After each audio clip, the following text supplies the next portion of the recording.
Cadet Marcus Chen sat alone in the back corner of the Galactic Naval Academy's mess hall, methodically consuming his regulation protein cube, while the other cadets gave him a wide berth.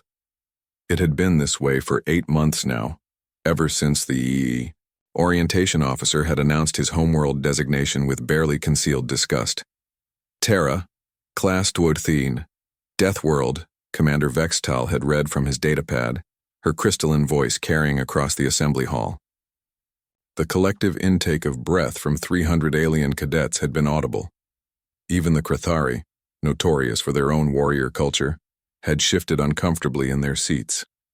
Marcus had grown accustomed to the whispered conversations that ceased when he approached, the way his bunkmates would request transfers and how his study groups mysteriously disbanded whenever he tried to join. The galaxy's most prestigious military academy had welcomed representatives from over 40 species, but apparently, there were limits to their diversity initiatives. His academic performance was exemplary, top 5% in theoretical tactics, stellar marks in xenobiology, and perfect scores in mechanical engineering. Yet when team assignments were announced, he was invariably placed with the Academy's worst performers, the assumption being that the savage Deathworlder would drag down any competent group. The other cadets whispered stories about his homeworld, a planet so hostile that its dominant species had evolved from persistence predators, where the very air contained enough oxygen to fuel combustion reactions that would be lethal to most. Galactic species. They spoke of Terra's weather patterns, storms that could level cities, temperature variations that spanned hundreds of degrees, and natural disasters that occurred with terrifying regularity. What they didn't understand was that these weren't just stories to Marcus. They were Tuesday afternoons. Lieutenant Zarahi, his tactical instructor, had been the worst offender. The slim, elegant Valthian had made no secret of her belief that Deathworlders were too unstable for command positions. Humans have proven themselves adequate as shock troops, she had announced during one particularly memorable lecture, but they lack the measured temperament necessary for strategic thinking. Marcus had endured it all with the quiet patience his grandmother had taught him during tornado season back in Kansas. But as the final examination period approached, he could sense the anticipation among his classmates. The culminating exercise would determine not just graduation rankings, but assignment preferences for their first postings. The scenario was deceptively simple, a multi-stage crisis simulation involving a civilian transport convoy under attack by raiders in the Kepler Nebula. Each cadet would command a small task force and be evaluated on their tactical decisions, resource management, and crisis response. When the examination began, Marcus found himself assigned to the simulation's nightmare scenario: multiple system failures, casualties mounting, and a civilian transport filled with Deltharan refugees whose physiology required specific atmospheric conditions to survive. The raiders were using the nebula's electromagnetic interference to mask their approach vectors, making traditional sensor sweeps unreliable. Most cadets had approached the problem with textbook precision, deploying their forces in standard formations and following established protocols. Marcus watched through the observation deck as one by one, they struggled with the scenario's mounting chaos. The Valthian honor student, Cassera, had managed her resources efficiently but failed to adapt when the raiders changed tactics. The Krathari cadet, Dracun, had fought valiantly but hadn't accounted for the refugees' environmental needs. When Marcus's turn came, the examination proctors, a panel of senior officers from various species, settled in with obvious reluctance. Lieutenant Zarahi activated the simulation, with the air of someone performing an unpleasant but necessary duty. The scenario unfolded with brutal efficiency. Marcus's task force materialized in the nebula to find 3 civilian transports under attack by a superior raider force.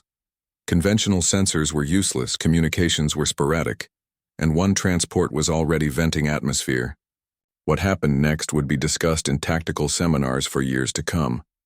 Marcus immediately ordered his ships to disperse in a seemingly random pattern that made no sense to the observers, until the raiders attempted to exploit what they perceived as confusion and found themselves caught in a carefully orchestrated trap. He had used the nebula's interference as a weapon, timing his ship's movements to create false sensor readings that drew the enemy into kill zones. But it was his handling of the refugee crisis that truly stunned the examination board. While other cadets had struggled to balance combat operations with humanitarian concerns, Marcus had turned the civilians into an asset. He coordinated with the transport captains to use their ship's industrial-grade atmospheric processors to create a localized weather system within the nebula, essentially manufacturing a small-scale storm that further confused enemy sensors while providing cover for the rescue operation.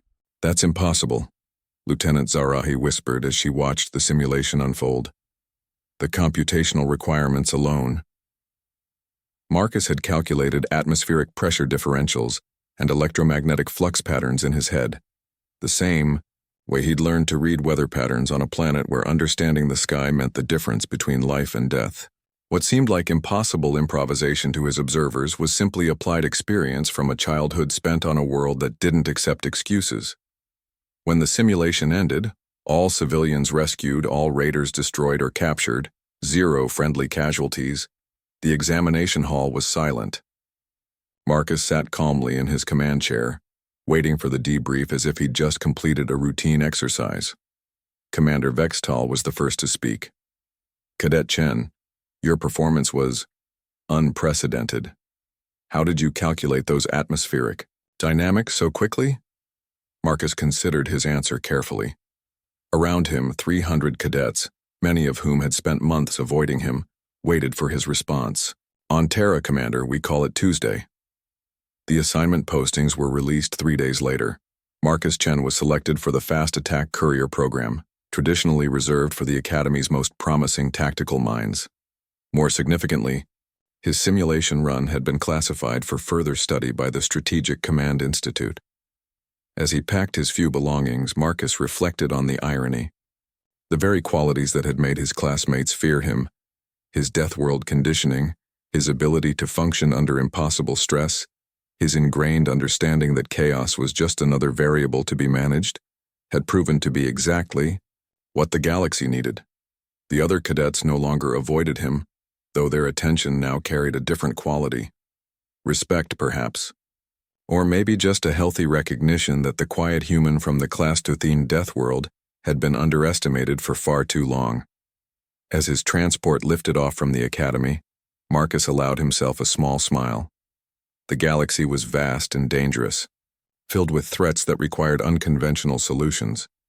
Fortunately, Terra had been teaching its children to handle the impossible for millennia. The rest of the galaxy was about to learn what that meant.